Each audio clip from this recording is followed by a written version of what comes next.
जो रुके तो कोहे गरां थे हम, जो चले तो जहाँ से गुज़र गए। रहे यार हमने कदम कदम तुझे यादगार बना दिया। और हज़रत फैज़ी फरमाते हैं कि जिस धज से कोई मक्तल में गया वो शान सलामत रहती है। ये जान तो आनी जानी है, इस जान की कोई बात नहीं। फैसल अब्बासी हाज़िर खिदमत है। आज 4 अप्रैल 2023 है और एक दिन था 4 अप्रैल 1979 जिसको पाकिस्तान की तारीख़ का स्याह तरीन दिन कहा जाता है।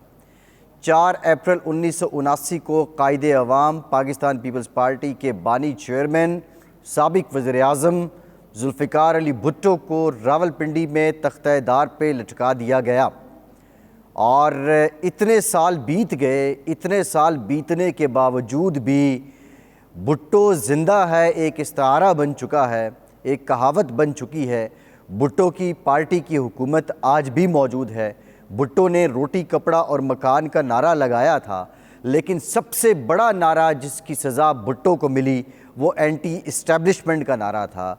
भुट्टो हकीकत में एंटी इस्टेब्लिशमेंट था, जिसकी गवाही गड़ी खुदाबख्श देता है। ना सिर्फ भुट्टो ने खुद फांसी के फंदे पे झोल गया, बल्कि उसकी जो साहबजादी बेनज़ीर भुट्टो वो भी इसी जिद्दोजहद में जान से चली गई। इस पे डिटेल बात करेंगे, लेकिन पाकिस्तान के अवाम में जो इस वक्त सबसे ज़्यादा डिस्कशन चल रही है, जो सबसे ज़्यादा बात हो रही है, वो आज का सुप्रीम कोर्ट का फ़ैसला है। तारीख़ें जब भी दोहराई जाती हैं, जब कभी 5 जुलाई का जिक्र आता है तो फिर ज़िया उल हक का मार्शल लॉ याद आता है। 5 जुलाई को अदालत जब मरियम नवाज़ को तलब करती है तो फिर उसके पीछे एक सोच नज़र आती है। इसी तरह गुज़श्ता रोज़ जब 3 रुकनी बेंच ने फ़ैसला महफूज किया और ये कहा कि फ़ैसला कल सुनाया जाएगा, कल से मुराद आज थी और आज 4 अप्रैल है। जब 4 अप्रैल की बात आती है तो उस वक्त भी एक अदालती फ़ैसला लोगों की नज़र में आता है, जिसके तहत जुल्फ़िकार अली भुट्टो को फांसी दे दी गई थी। ये सिलसिला यूं ही चलता है, लेकिन पाकिस्तान में जमहूरियत, आमरीत, सियासत, अदालत चोली दामन का साथ रहा है, एक दूसरे के साथ ताउन करते रहे हैं और ये ताउन का सिलसिला अभी भी कहीं ना कहीं जारी रहा है। ये अलग बात है कि जो पलड़े हैं, जो फ़ैसले हैं, उसमें अब उमूमी तौर पे जो राय है, जो क्रिटिसिज्म हो रहा है, वो और फ़रीक़ैन, मिसाल के तौर पे बात की जाती है कि घर के फ़रीक़ैन जो हैं उनकी भी राय अब शामिल हो गई है। बहरहाल आज जो फ़ैसला आया है, सुप्रीम कोर्ट ने जो हुक्म सादिर फरमाया है वो मैं ज़रा आपके सामने रख देता हूँ।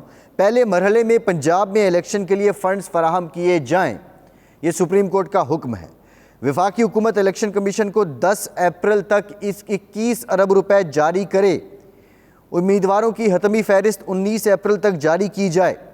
इंतखाबी निशानात 20 अप्रैल को अलॉट किए जाएँ। 14 मई को पंजाब असम्बली के इलेक्शन करवाए जाएँ। निगरां हुकूमत IG और चीफ सेक्रेटरी पंजाब सिक्योरिटी फराहमी को यकीनी बनाएँ। फ़ैसले में मज़ीद कहा गया है कि इलेक्शन कमीशन 90 दिन से आगे नहीं जा सकता। इलेक्शन कमीशन के गैर कानूनी फ़ैसले से 13 दिन ज़ाया हुए हैं। आइन और कानून इलेक्शन कमीशन को तारीख़ में तौसी की इजाज़त नहीं देते। इलेक्शन कमीशन ने इंतखाबात की 8 अक्टूबर की तारीख़ देकर दायरा इख्तियार से तजावुज़ किया है। और ये भी कहा गया है फ़ैसले में कि सदर ममलिकत की दी गई तारीख़ का फ़ैसला बहाल किया जाता है। 30 अप्रैल से 15 मई के दरमियान सूबाई इंतखाबात कराए जाएँ। सुप्रीम कोर्ट ने इलेक्शन प्रोग्राम 13 दिन आगे करने और इलेक्शन कमीशन को इलेक्शन ट्रिब्यूनल से दोबारा कार्रवाई शुरू करने का हुक्म दे दिया है। ये फ़ैसला आ गया। पाकिस्तान तहरीक इंसाफ की जो मन मर्ज़ी है, इमरान खान की जो मन मर्ज़ी है, उसके मुताबिक इस फ़ैसले में वो झलक नज़र आती है कि जिस तरह की वो उन्होंने इस्तदा की थी उसको कबूल कर लिया गया और अब ये फ़ैसला आ चुका है। दूसरी जानिब हुकूमत की जानिब से जो इत्तलात आ रही हैं कि वफाकी काबीना की सतह पर इस फ़ैसले को मुस्तरद कर दिया गया है। ये बात इंतहाई अलार्मिंग है कि हुकूमत इस फ़ैसले को क्यों मुस्तरद कर रही है। हुकूमत ने जब कानून साजी ऐसी कर दी है कि उनके पास ऑप्शन मौजूद हैं कि वो 1 महीने तक इस फ़ैसले को लेकर रिव्यू में जा सकते हैं, तो फिर हुकूमत को क्या उजलत है कि वो इस फ़ैसले को मुस्तरद कर रही है और काबीना की सतह पर इस फ़ैसले को मुस्तरद किया जा रहा है। अब ये मुस्तरद करने की कहानी भी बड़ी अजीब है। यहाँ तो बहुत ज़्यादा बात की जाती है। हम तो पहले से कह रहे थे कि जब सुप्रीम कोर्ट तकसीम हो चुकी है, जब जस्टिस काजी फ़ाइज़ ईसा एक ख़त लिखते हैं, उसके बाद वज़ीर-ए-आज़म काबीना मंजूरी देती है रजिस्ट्रार को हटाने की, लेकिन अभी तक चीफ जस्टिस उसको रिलीज़ नहीं करते हैं।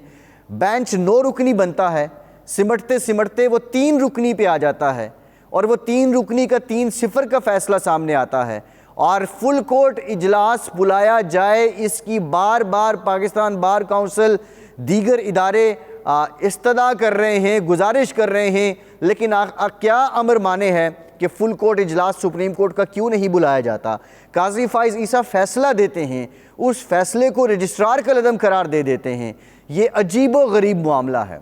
सुप्रीम कोर्ट जब इस तरह की होगी, सुप्रीम कोर्ट के अंदर के हालात ये होंगे, तकसीम होगी, दराड़ होगी, जब ये सब मौजूद है तो उसके फैसले फिर हुकूमत भी मुस्तरद करेगी और आम लोग भी मुस्तरद करेंगे। ये बहुत बड़ा अलमिया है, house is not in order.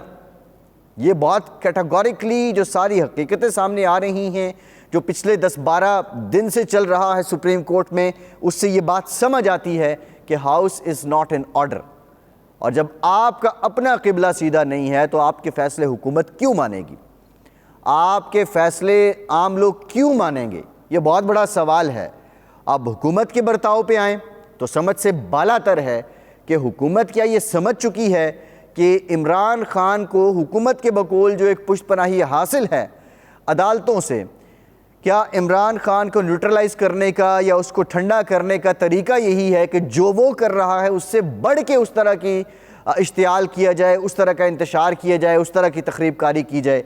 बज़ाहिर तो ये लगता है, बज़ाहिर तो यही अप्रोच है कि ईंट का जवाब पत्थर से दिया जाए और हुकूमत को उसके फ़ायदे भी हो रहे हैं, क्योंकि परफॉर्म नहीं हो पा रहा। हुकूमत जो मुआशी तरक्की या मुआशी बेहतरी करना चाहती है वो नहीं कर पा रही है। अब इसहाक डार साहब को खुद वाशिंगटन जाना पड़ रहा है, लेकिन इस सारे सिलसिले में अगर इमरान खान ये समझते हैं कि 14 या 15 मई को इंतखाबात हो जाएंगे, इंतखाबात फिर भी नहीं होंगे। 100 हुज्जतें हैं, 100 उज़र हैं जो अभी तमाम होने बाकी हैं। अभी रिव्यू का मामला है, अभी और मामलात हैं। ये सारे सिलसिले जब देखे जाएँ, ये सारे मामलात जब देखे जाएँ तो इंतखाबात 14 मई को भी होते नज़र नहीं आ रहे हैं। और जब ये जो कानून नए हुकूमत ने पास किए हैं, ये अगर इम्प्लीमेंटेशन इम्पोज़ हो जाते हैं तो फिर अभी मज़ीद टाइम बाय कर लेंगे। KPK का तो इस सिलसिले में अभी मामला है ही नहीं। इस सारे हुक्म में KPK तो अभी तक लाइमलाइट में आया ही नहीं है। ये मामला सिर्फ पंजाब की हद तक क्यों है? क्योंकि ये समझ जाएं आप कि पंजाब में अगर पंजाब का कला कोई फतह कर लेता है तो उसके बाद उसके पास ऑप्शन है, फिर एक मैसेज चला जाता है कि यही पार्टी है, यही हुकूमत है। आपको ये कहे कि इमरान खान को सपोर्ट नहीं मिल रही है तो ये बात गलत होगी। खैर, मैंने भुट्टो साहब का जिक्र किया था, 4 अप्रैल का जिक्र किया था। यहाँ बातें एंटी इस्टेब्लिशमेंट की होती हैं। यहाँ इमरान खान ने आज भी एक मैगज़ीन को इंटरव्यू देते हुए कहा है कि ये मुझे नहीं लाना चाहते हैं और अवाम मेरे साथ हैं।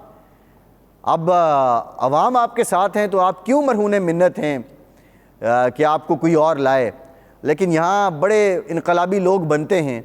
यहाँ आज जनरल बाजवा के ख़िलाफ़ उस वक्त बात की जाती है कि जब वो ओहदे पे नहीं रहे हैं, लेकिन ज़ियाउल हक़ को तो ललकारा था भुट्टो ने, और ज़ियाउल हक़ को तो सदर होते हुए ललकारा था भुट्टो ने, उसकी बेटी ने मुशर्रफ को ललकारा था। ये सारे इनकलाबी जो हैं, ये सारे एंटी इस्टेब्लिशमेंट, मैं पहले भी कई बार कह चुका हूँ, इन सब को गड़ी खुदा बख्श जाना चाहिए और वहाँ की कब्रों से इनको ये फैज़ हासिल करना चाहिए कि एंटी इस्टेब्लिशमेंट क्या होता है। ये कोई खाला जी का घर नहीं है एंटी इस्टेब्लिशमेंट होना। इसके लिए बड़ी बसारत की, बड़ी बसीरत की, बड़ी ताकत की, बड़ी हिमायत की, सबसे बढ़ के बड़ी हिम्मत और बड़ी बहादुरी की ज़रूरत होती है। आज क्या, मैं तो हैरान हूँ, PTI के हमारे दोस्त, PTI के फॉलोअर्स जो इमरान खान से मोहब्बत करते हैं, और यकीन माने कि बाज़ औक़ात उनकी अंधी मोहब्बत देख के हमें रश्क आता है कि इमरान खान कितने खुशकिस्मत आदमी है कि उनका चाहने वाला उनसे कितनी मोहब्बत करता है। लेकिन लीडर जब बाल्टी बुलेट नुमा जो बाल्टी है वो सर पे ओढ़े अदालत जाएगा और उसके इर्द गिर्द फौलादी दीवारें बना दी जाएंगी, तो फिर वो क्या पैगाम देगा?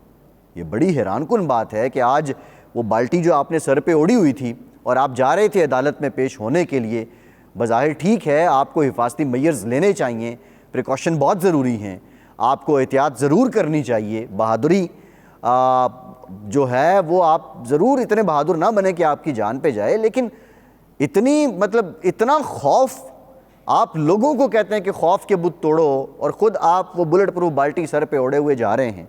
ये बड़ी हैरान कुन बात है कि कुछ बातें तो अमल से अपने उसका इजहार होना चाहिए, लेकिन इसके पीछे बात ये है कि ये अदालत को भी बावर करवाना है। आप बुलाते तो हैं लेकिन मेरे साथ यहाँ कुछ हो गया तो उसके ज़िम्मेदार फिर आप होंगे। ये पुलिस को भी बावर करवाना है कि तुम मुझे गिरफ़्तार करने तो आते हो लेकिन मुझे कुछ हो गया तो उसके ज़िम्मेदार तुम हो। ये हुकूमत को भी बावर कराना है कि मुझे कुछ भी हो गया, किसी भी सूरत होगा, ज़िम्मेदार तुम हो। हम दुआ करते हैं कि इमरान खान हिफाजत से रहें, लेकिन खुदारा ये बुलेट प्रूफ बाल्टी सर से उतार के जाया करें। फैसल अब्बासी को इजाज़त दीजिए।